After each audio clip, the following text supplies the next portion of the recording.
Okay, welcome to one of these videos where I try to solve some of the puzzles that y'all came up with. Let's dive in and take a look at this puzzle. So, we've got a language being specified here. The atomic sentences, okay, so there are three atomic sentences in this language. We've got a capital Y, a capital N, and a capital N with a full stop. Three atomic sentences. There is a single two-place connective, which is a comma. Okay, and I take it that's the whole language. So pretty straightforward language, three atomic sentences, one binary connective. There we go.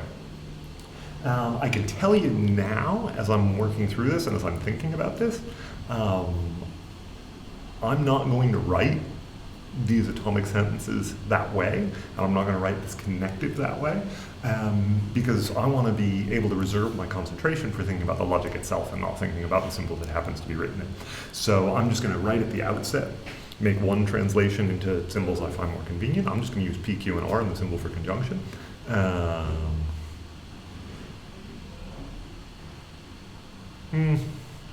Conjunction might distract me too much. I'll just use P, Q, and R in a little circle for the binary connective, and then I'll do what I can to approach the problem, solve the problem, and then at the end, whatever success I have or haven't had, I can just translate back into this language pretty easily. So by putting that little decision at the beginning and that little decision at the end for translation, I can make things a heck of a lot more convenient for myself along the way. And that's definitely what I'm going to do, taking a look at this language, right? The difference between N and N full stop, like, too confusing, so I'm just going to handle that by putting these translations on either end. So, three atomic sentences, one binary connective. That's the language. Okay, now there's a matrix to go with it. There are two truth values. They're called Y. It says it is intentionally confusing. The idea is that various combinations of Y and N will bottom out into just one of them. Okay, I don't know what that means. But maybe we'll find out as we go. Anyway, two truth values. Compound sentences. The truth table for comma in the bottom left corner. Okay, so you can see down there was an attached image for this puzzle that should be displayed. And there in the bottom left corner for that is this truth table for the comma. So we've got two values, and that's how it works with those. Okay, and Y is the designated value. So we have two values, one of them's designated, and they map onto that. So I'm again just I'll probably just use T and F, with T for the designated one, and F for the undesignated one, right? There's this, again, because I just want to be thinking about the logic itself. Okay, now onto the proofs. Okay, there's proofs too. So they have natural deduction style inference rules on the right side of the divide. Okay, so you can see those in the image. From what I understand, the way to read, the premises phi and n is that phi is just, okay, so phi here, right, is any old schematic. Any old schematic thing. Then the vertical dots under the two rules on the bottom right, yeah, I don't know what that means either, so I'm just going to kind of pretend it's not there. Okay, and then we've got a note here that I'm going to pull up to the top. I'm not sure about the rule with phi in the premise and psi in the conclusion. Yeah, it looks like that rule is named CS or something. And then I don't know whether they actually want you to be able to infer any conclusion from any premise, and that is indeed what that rule would mean. Or whether that was just someone's scribbling. And the puzzle is demonstrate whether the two logics defined by the proof system by the models are identical. Okay, so we've got a matrix model, we've got a proof system, and the puzzle is to determine whether the two logics defined by them are identical. I can tell you right off the bat, if they are identical, that's going to be very hard to show. If they're not identical, I might have some chance at succeeding in showing that they're not identical. But showing that these two logics, that is a logic termed by a proof system and a logic termed by some matrices, showing that those two logics are identical is a really full-on job, and one that really goes beyond the scope of this class. It would be a natural thing to cover in a second class in logic, if there were any such thing at Monash, or if someday there is. It would be a natural thing to get to in a second class, but it's much more advanced than anything that we've looked at this semester, or than we will look at this semester. I do go into a bit more detail about that, about this kind of puzzle of connecting proof systems to matrices in one of these other puzzle videos, actually the one I just finished recording. So if you want to check that one out, that's the one about RM3, and that'll give you some information about why it can be very difficult to show that this kind of match happens when it happens. But if I can find a mismatch, then I can find a mismatch. And so, you know, there's some chance at least at showing that they're distinct. We'll see. But first I'm just going to try to get my head around what this matrix logic is, and then what this proof logic is, and then see how we go from there. Okay, so I'm going to pull up the picture so that I can continue to consult the picture, but I'm going to move this screen over so that you can see my notes. Okay, so like I said, I'm not going to write this in this confusing way where we have our truth values among our sentences and there's one extra sentence with a full stop and so on. I'm going to write it in a way that I can handle because I'd rather do that. So I'm going to deal with P, Q, and R as my atoms, which I will drag out from behind my face, and I'm going to go with a binary connective that I'll write like that, just as a little circle connecting them. And here, and as I said, for the truth values, I'm just going to use T and F. They're convenient, I like them, I know them. And I'm going to use T for the designated value and F for the undesignated one. And so if we do it that way, then I'm just going to copy the truth table.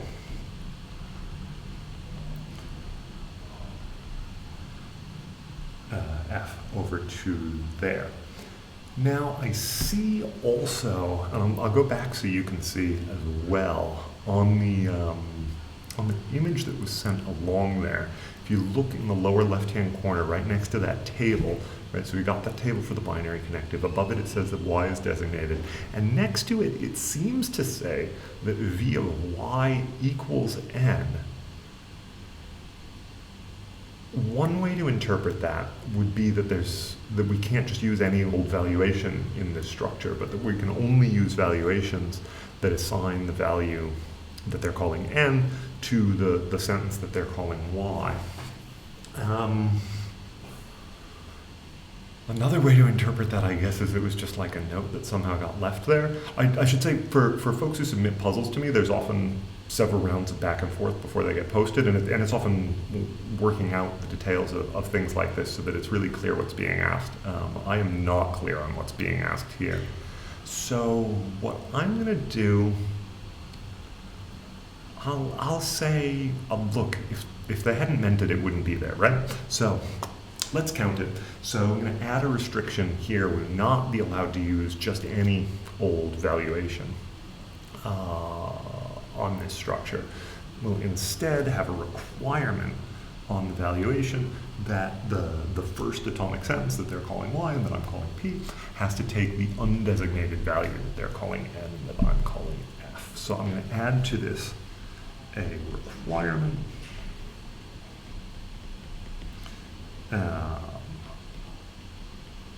for any valuation V of P equals F. And if that's not what the designers of this puzzle intended, then on the one hand, I'm sorry to you, the designers of the puzzle, but on the other hand, you know, if you don't mean it, don't write it. Okay, so here's the setup. Here's the logic that we're looking at. Here's the logic that we're working with. So what can we say about this logic, right? Next thing I want to do is like get the feel, get the vibe, kind of stretch out my muscles, find some examples of some invalid arguments in this logic determined by this matrix, and find some examples of some valid arguments. Now, this isn't quite a logic determined by a matrix in the normal way because of this restriction, this requirement on valuations coming in at the bottom, but it's a lot like a matrix logic anyway.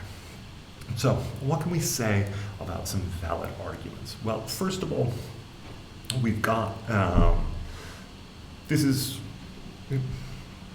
a reflexive logic, right? The only way we could get a counterexample to an argument is by giving a designated value to all its premises and an undesignated value to its conclusion. The puzzle didn't say that, but I assume that's what's intended, given that it was talking about a matrix. So we could never have a counterexample to any argument whose conclusion is among its premises. So it's reflexive. It's also going to be monotonic, again, because of the way those counterexamples are determined. It's also going to be transitive, and this is, again, because of the way those counterexamples are determined. Basically, anytime you're dealing with just designated and undesignated values in the way that we have, for sure the outcome is going to be reflexive, monotonic, transitive. What about substitution invariant? It is not going to be substitution invariant, and that's because of this requirement down here. So if you think about what that requirement means, right, it means that, for example, the argument from P to Q is valid. We cannot have a counterexample to that because we can never assign P a designated value. So we cannot have a counterexample to that, but with no restriction at all on, say, R.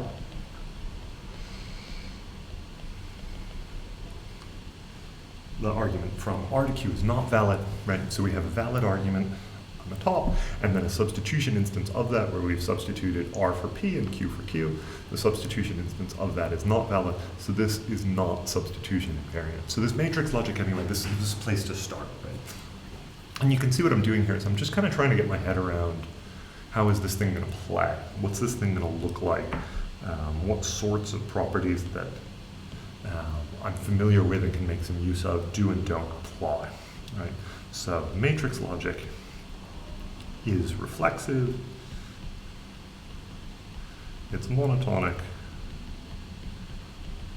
it's transitive, and all of those just come straightforwardly from its use of designated values in the ordinary way.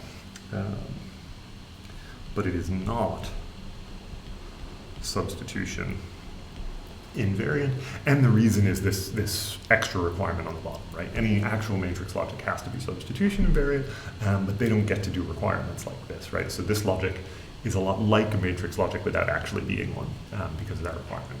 Okay, so far so good. So that gives me some kind of background stuff about the logic. Now I want to learn about this connective. I'm curious about this connective. What does it act like? What does it behave like? What do I know about this connective? Well, here's one thing I can say about this connective right off the bat, is that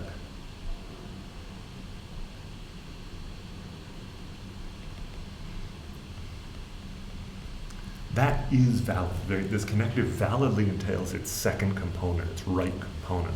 And as I can see that over on the table, the only way that I can make the connective itself true, give it a designated value, is in that area. And that means, if we're over there, right, that its first component has to be false and its second component has to be true. So I can never get a counterexample to this argument, because if the premise is designated, then the conclusion must be designated as well. Now, I also know something, again from the same place in the table, about the value of the first component, right? If the connective results in a designated sentence, results in what I'm calling a T, then its first component must be undesignated, must have the value I'm calling F. So that is a little bit trickier to render into a valid argument, but it can actually be done. So let's think about it this way. Right? So I want to put that as a premise, force it to be true. That is, if we're looking for a counterexample, force it to be true. And then what if I put that as a premise as well, and now let me take any old conclusion. This is also going to be valid. Right? I can't get a counterexample to that, because to have a counterexample to that, I would have to have both premises take a designated value at the same time. But you can see looking at the table that that's not possible. It can't be that both premises take a designated value at the same time. So again, I've got another bit of validity over here that I know about. Just get rid of that. Okay, so those two are things that I was able to learn just by looking at the t coordinate in the table. But now let me think about these f coordinates, right? What can I learn from these f coordinates?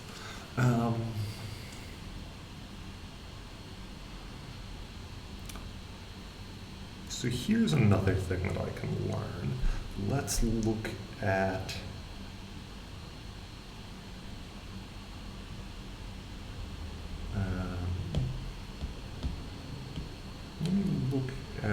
if we make the second component false, but how would I force the second? No, that's just going to get me back where I already know.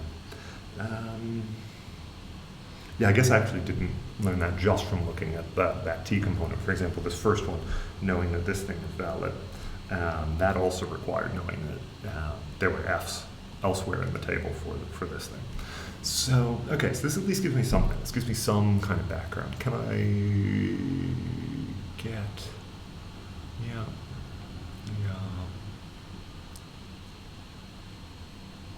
Okay, so I might think of that as like this connective, right, it entails its second component, and it's incompatible with its first component, right? It together with its first component is explosive. Any consequence at all will follow from that.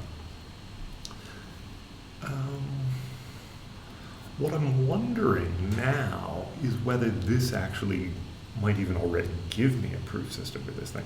No, it doesn't, because I haven't made any provision yet for dealing with the special stuff around P. Right, so okay. So let's think about P. Well, here's another thing that I know about P, right, is that P is actually going to, as a premise, will validly entail absolutely anything, right? There can never be a counterexample to any argument like that, no matter what its conclusion is, because a counterexample would have to give its premise a designated value, and its premise can never have a designated value. So here are anyway some basic things about this logic, as determined by the matrices, and these are pretty, kind of, you can just sort of read them off the matrix in the way that I've tried to explain a little bit as we went through. So that gives a picture of what that logic might look like. Maybe there's more going on to it, right? These things might combine in unexpected ways. I haven't like shown that this is an exhaustive catalog of all the interesting things. I don't even know what that would mean, but like, it's a start. Here's some things that are some noteworthy behavior of the connective and of, in particular, the sentence P, which is kind of where some interesting action is that comes from this. So there's the sort of setup on the matrix side, or on the almost matrix side.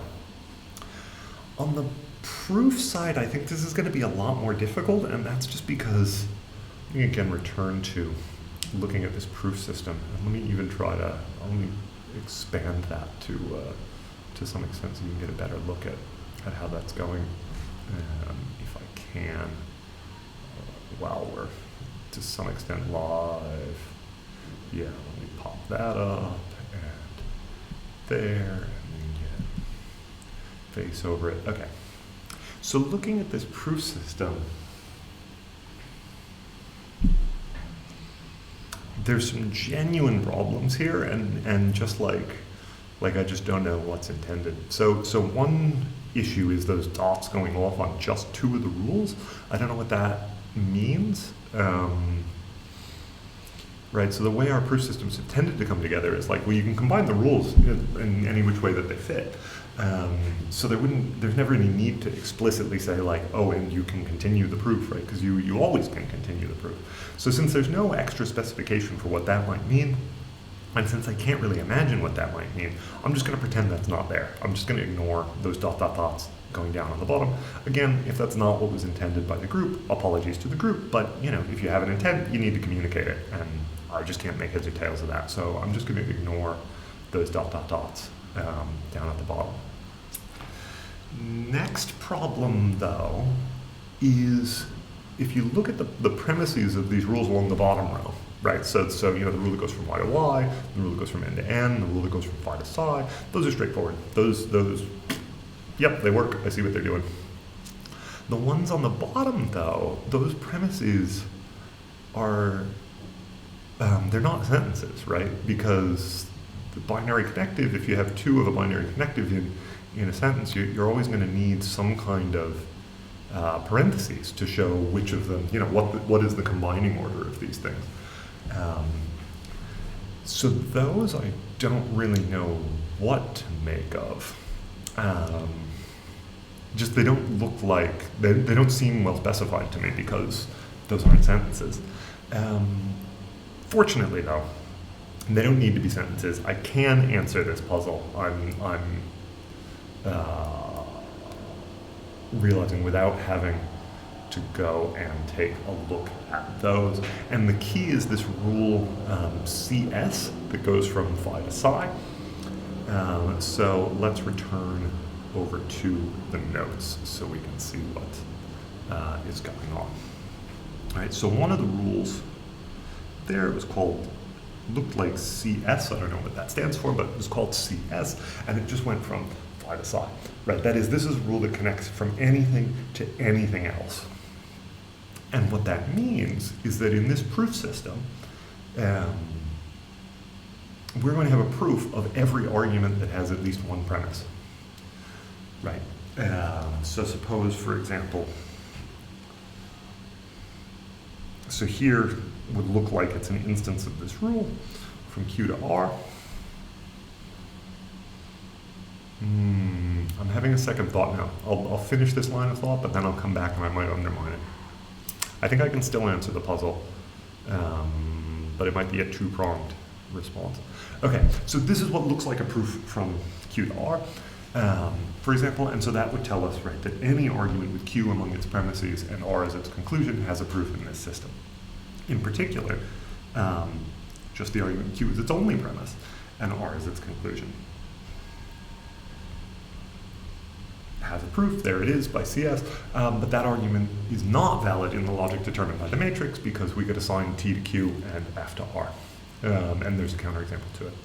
So we have a proof of an argument that also has a counterexample, and what that means is that this proof system is not sound for this model theory. So, right, we say it's unsound when something is provable and has a counterexample, right? So the proof theory says it is valid, the model theory says it's not valid. So they disagree. And they disagree, for example, on this argument Q. So that's a way of disagreeing. Okay, that was my first line of thought. Now, a minute ago, or 30 seconds ago, or whatever, I was saying, like, wait a minute, hang on, I have a secondary line of thought here. And that is, there wasn't any explicit provision in this proof system about being able to assume things, right? I'm just kind of assuming that I get to assume things, and that the rules given are above and beyond that kind of procedure. But if we don't get to assume things, then we don't get any proofs at all, because all of the rules that were listed there had some premises among them, and we can return to taking a look at that, right? Every rule given there has some premise, something going on about it. So in this case, if we don't get to assume things for free, then there are no proofs, so no argument has a proof. But that would give us, again, we'd have a difference between the matrix and the proof system, or between the matrix-like thing and the proof system, because on the model theoretic side, some arguments are valid. As we've seen some examples of arguments that are valid. The argument from P to Q is valid. So if it doesn't have a proof, then again, that's a way in which they would disagree. Now, though, they would disagree in the other way, right? We would have an argument that has no counterexample and has no proof. So rather than having a proof and a counterexample of the same thing, we'd have the same thing that just, there's nothing, right? There's no counterexample, so it's valid in the model theory, and there's no proof, so it's invalid in the proof theory. But again, they would disagree. They would just disagree in a different way. And this kind of disagreement, we'd say that proof theory is incomplete for the model theory if it went that way. So kind of either interpretation I make, whether we're about allowing assumption or disallowing assumption, they end up disagreeing. Okay. Now, in the email you saw from Kai said he really wasn't so sure about whether this rule was even intended to be there at all, or whether this was just like someone happening to scribble by. Again, in the sort of ordinary course of working through puzzles, I would go back and forth and we would sort out what the intended thing was, but that's not what's happening here, so I've just kind of got to make the best of it. So let me just finish up by thinking about, let's suppose that that rule was not actually meant to be there at all. Let's suppose that CS rule is not meant to be there at all. Well, but here I just kind of end up stuck, right? So if you look at we've got this rule from Y to Y and this rule from N to N. Those rules aren't actually going to add anything to what is or isn't provable, because they don't change anything, right? They could extend a proof. They would give you more proofs of the same thing. But they wouldn't change what is or isn't provable, so we can ignore those rules. But then the only rules left are these rules along the bottom, which again, I just don't know what to make of those, because those aren't sentences. along the top. Yeah, so unfortunately, I think I'm just going to have to call it there and say, well, look, if we count that rule CS as part of this proof system, then it definitely does not agree with the logic determined by the models. We've seen some examples of that. On the other hand, if that CS doesn't count in there, then I start to wonder about what I can or can't do in the proof system, and I don't think I could answer this unless that was more clearly specified. So that's, I think, the best I can do with this for now. Hopefully that was helpful in some way to sort of see one process of thinking through something like this, and have a good one.